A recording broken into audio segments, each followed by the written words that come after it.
घर जत तड़पत अइले बरियतिया गौआ में होई गइले सोर घर जत तड़पत अइले बरियतिया गौआ में होई गइले सोर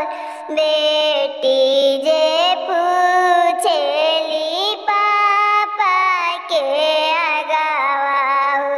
सुनी पापा अरज हमार बेटी जे पूछेली सुनी पापा मोर बात के कर अइले बरियात के कर अइले बरियात कहवा रुकाइब पापा कहवा जलपान हंसी हंसी बोले बेटी के पापा कौन पापा सुन बेटी हमार बचनिया साजल है बरियात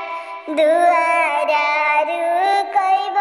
बेटी साजल बरतिया दुआरे करइब जलपान दुआरा बैठइब बेटी तोरही साजन दुआरा करइब जलपान उमड़ घुमड़ी अइले बरिया से गौआ मची गइले नगर में सोर पहिले अरज करे भैया के आगावा सुनी भैया अरज हमार एतना बरियतिया भैया कहाँ बैठइब के करी है कन्यादान हंसी हंसी बोले नी चाचा हो अपन चाचा हमहु